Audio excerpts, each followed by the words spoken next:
أعوذ بالله من الشيطان الرجيم.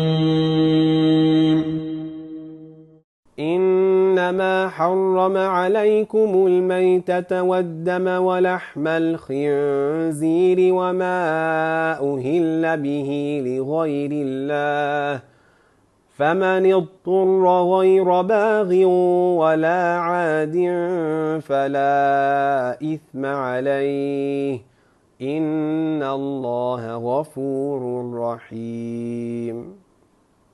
بسم الله والحمد لله والصلاة والسلام على رسول الله. Allah, the Exalted, commanded us with certain obligations and forbade us from using our body parts, such as our eyes and tongues, in acts of disobedience. He who wants to attain piety and be accepted by Allah must learn and apply these matters. In this verse, Allah Ta'ala lists some of what we have been forbidden from consuming. It starts with mentioning al-maytah, being impermissible to eat. This refers to every animal which can be slaughtered but is not done so according to the correct way in the religion.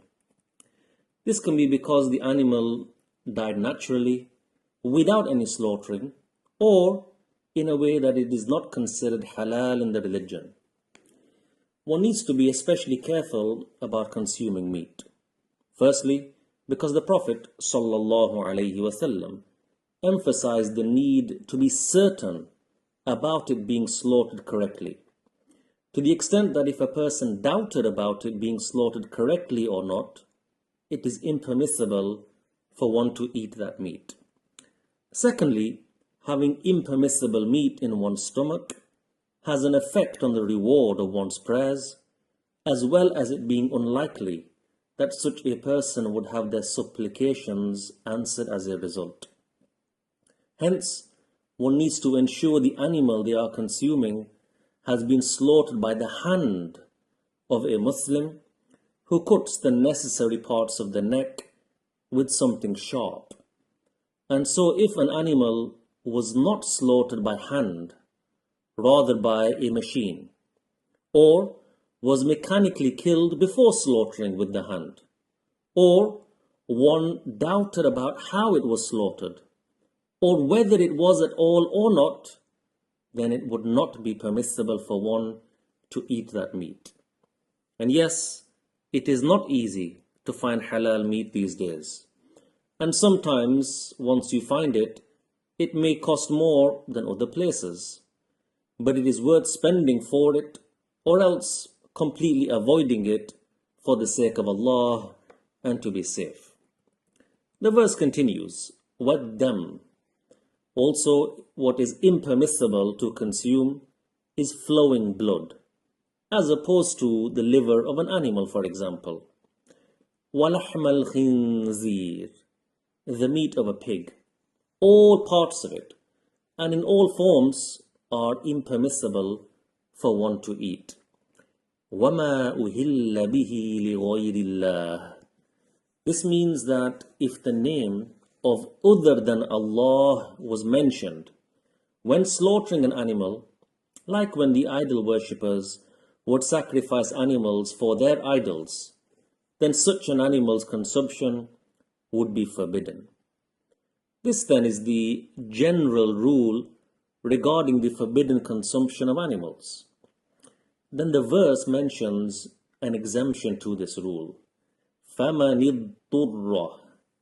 This means whoever is in a state of emergency, whereby they are on the verge of starvation and subsequent death, and all they have to eat is either the meat of a pig or another of the previously mentioned prohibited types of meat. Then because of their dire emergency, what was previously forbidden for them becomes permissible. What clarifies that this judgment is specific for one who is about to die, and not that he merely wants to eat out of choice, for example, is the next part of the verse. Allah revealed, غَيْرَ بَاغٍ, i.e. this consumption is not to seek an enjoyable taste or pleasure. وَلَا عَادٍ, and the amount being consumed is not more than the situation requires. In other words, this person is only to eat what he needs to save his life, and not any more. فَلَا إِثْمَ عَلَيْهِ. In such a case, there would be no sin upon this person. Meaning, if a person fulfilled the criteria whereby he had no halal meat or any other food to eat, rather only what would normally be forbidden is available, such as a non-slaughtered animal, and if he did not eat this meat, he would die, and he only ate enough to keep him alive, then this person would not be sinful for that.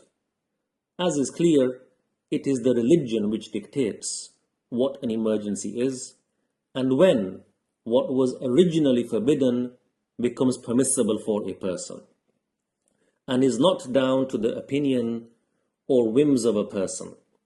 So one needs to fear Allah before declaring or ruling a judgment in such a way. However, this leniency in the religion is a sign of the mercy of Allah, as is confirmed by the end of the verse, Inna Allah ghafurur rahim. Indeed, it is Allah who forgives the major sins. So how about the pardoning of someone who ate something in an emergency situation? And He is the most merciful by making such a situation easy and permissible for the people. To Allah belong all the endowments, and He deserves our excellent praise, and Allah Ta'ala knows best.